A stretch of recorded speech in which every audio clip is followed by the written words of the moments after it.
हरिओम। आजकल के तथाकथित पाखंडियों के बारे में गोस्वामी तुलसीदास जी महाराज क्या कहते हैं, सुनिए। उघ नहीं अंत न हो ही निबाहु, काल ने मिजी मिरावन राहु। मतलब तुलसीदास जी महाराज कहते हैं कि जो दुष्ट पाखंडी षड्यंत्रकारी, जो साधु संतों का कभी कभी वेश बना करके, ज्योतिषियों का वेश बना करके, तांत्रिकों का वेश बना करके समाज को ठगने का और लूटने का प्रयास करते हैं, उन सभी को वेश के प्रताप से सभी पूजते हैं। वेश प्रताप पूजिए ही तेहूं। तो पूजन के बारे में जो शास्त्रों ने कही है कि कौन पूजित होना चाहिए व्यक्ति, शास्त्रों ने कहा है कि वेशे न वपुषा वाचा विद्या विनयेन च पंचैर्वकारभिर्युक्तो नरो भवति पूजितः। 5 वकार होते हैं, 5 व से शब्द होते हैं, जिसके कारण मनुष्य पूजित होता है। सबसे पहला है वेश। अगर कोई व्यक्ति पैंट शर्ट में आकर के अगर आपको ज्ञान दे, खूब अच्छे से टाई बेल्ट लगा करके ज्ञान दे, तो क्या वह संत कहा जाएगा? वह संत नहीं कहा जाएगा और नहीं वो पूजित होगा। आजकल के कई ऐसे पाखंडाचार्य होते हैं जो टाई बेल्ट पहन करके, शर्ट पैंट पहन करके कथा करने आ जाते हैं, जबकि ऐसा नहीं होना चाहिए। दूसरा गुण बताते हैं वपुषा वाचा। पहली बात वेश और दूसरी बात वपुषा, मतलब कि शरीर कैसा है उसका वर्ण क्या है। आजकल के कोई भी वर्ण के लोग व्यास गद्दी पे बैठ जाते हैं, जबकि भागवत पुराण में और पद्म पुराण में साफ साफ लिखा है विरक्तो वैष्णवो विप्रो। विप्रो मतलब ब्राह्मण को ही। इसलिए दूसरा गुण वपु से होना चाहिए, मतलब शरीर से होना चाहिए।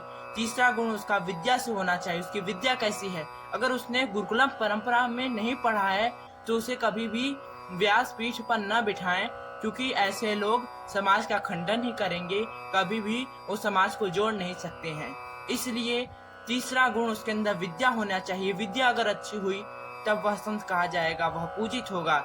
चौथा गुण विनयेन च। अगर उसके अंदर विनय नहीं है, अगर वो अपने बड़े बुजुर्गों का सम्मान नहीं करना चाहता, जबकि अपना ही बड़ा बनना चाहता है सबसे, और अपने गुरु और जिसकी गुरुकुलम परंपरा नहीं है, वह भी पूजित नहीं होना चाहिए। और चौथा और सबसे आखिरी गुण है वेशेन वपुषा वाचा। उसका वचन कैसा है, वह किस प्रकार से बोलता है, उसकी वाणी शास्त्र सम्मत है या नहीं, यह भी जानने योग्य है। अगर वह ऐसा नहीं है तो वह पूजन करने योग्य बिल्कुल भी नहीं है। और इसी प्रकार के जो पाखंडाचार्य हैं, वे सभी समाज को ठगने और लूटने का प्रयास करते हैं, जिसके कारण समाज बहुत दूषित हो जाता है और सनातन और संतों के ऊपर गहरा दोष लगता है, गहरा कलंक लग जाता है। इसलिए जो धर्मों का खंडन करते हैं उनको काल नेमी रावण और राहु का स्वरूप बता करके गोस्वामी तुलसीदास जी महाराज कहते हैं कि उनका अंतिम दुर्गति काल नेमी और रावण और राहु की भांति ही होता है। जैसे काल नेमी ने हनुमान जी जैसे सचेत भक्तों को और श्रद्धालुओं को ठगने का, भ्रमित करने का प्रयास किया था, लेकिन हनुमान जी ने काल नेमी जैसे दुष्ट पापियों और पाखंडियों का विरोध करके वध कर दिया था। ऐसे काल नेमियों का वध ही होना चाहिए। इसलिए इसके अंदर और दूसरा दृष्टांत यह देते हैं कि रावण भी साधु वेश बना करके ही माता सीता को हनने आया था, और उसने अपना ही नहीं बल्कि अपने पूरे कुटुंब का विनाश कर दिया। और तीसरा उदाहरण देते हैं राहु का, भी देवता का वेश बना करके अमृत पान करने आया था, लेकिन सूर्य और चंद्र ने विष्णु जी को सचेत कर दिया, जिसके कारण उसका गर्दन काट दिया गया। इसलिए आजकल के जैसे धर्म के नाम पर सूरज पाल जाटव हो, और पॉडकास्ट के नाम पर पाखंड हो, या प्राइवेट लिमिटेड कंपनी बना करके हताश और मजबूर लोगों को लूटने का जरिया हो, ऐसे लोग कभी न कभी काल नेमी रावण और राहु की जैसी ही उनकी दुर्गति होती है। इसलिए हमेशा चुन करके संत को आगे बढ़ाइए। जो अयोग्य है उसको कभी भी आगे नहीं बढ़ाना चाहिए, क्योंकि वो समाज का खंडन और समाज का विरोध ही करेगा।